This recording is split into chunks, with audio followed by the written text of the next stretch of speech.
So is it fair to ask if the chaos we are seeing in the Windy City could become part of the president's legacy? David Wohl is a Trump supporter and attorney. Jessica Tarlov is a Democratic pollster. I think we can all agree that what we saw happen in Chicago this weekend is horrible. Yeah. It's horrible for the city. It's horrible for the country.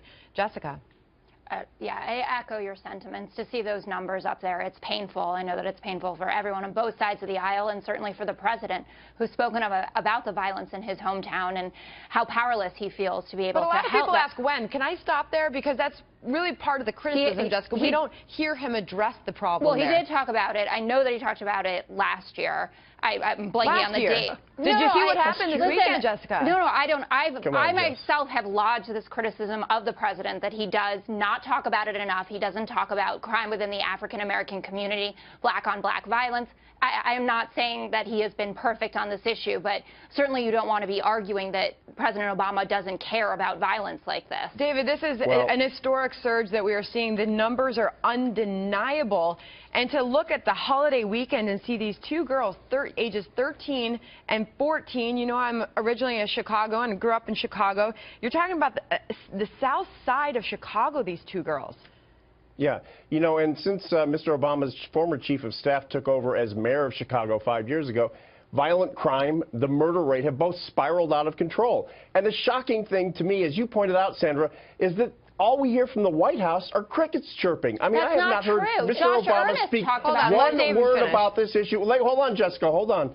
And Mr. Emanuel, the mayor of Chicago, did have a national press conference last week. Did he talk about this violence? Did he talk about the black-on-black homicide? No. No, what he talked about was ensuring America that Chicago is a sanctuary city where lawbreakers will be protected, not put in jail, not turned over to ICE, but protected. If I didn't know any better, I think Rod Serling should be narrating the story because it's straight out of the Twilight Zone. It's that tragic. Jessica, it is difficult to see the mayor, Rahm Emanuel, step in front of the people of his city and say, you are safe here.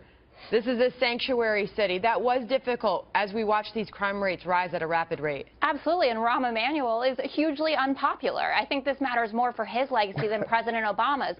If you want to blame Obama about Chicago, then let's give him credit for New York City. We're looking for the problem to be highlighted. The way that it's phrased and the way that many conservatives, and I'm not saying you, Sandra, discuss this, they do blame him for this. They say, you know, all your strict gun laws, you want more background checks. Look what's happening. See, he just said it. He should be blamed. And on top of it, there's data from 2016 that over 60% of the guns that were used in crime in Chicago came from out of state, 20% from Indiana. Number one gun control city. All right, finish your point, Jessica. Number one crime city.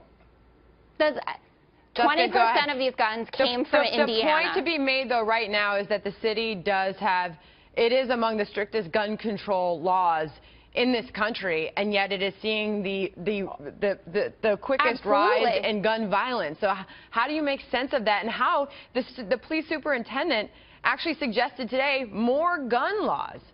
Yeah, well, I know that argument doesn't tend to work well. We heard from Donald Trump that he could fix this in a week. He said he met with top Chicago PD officials, and they said they could do it in a week. Then they said that they actually hadn't had a meeting with him at all. I think this all starts with education reform. We need to totally upend the system. Well, I got to get David back in here. Some will say it starts with talking about it. David? How about the fact that there's 25% unemployment rate in Chicago among black males? The incarceration rate in Chicago is 5 times that of whites.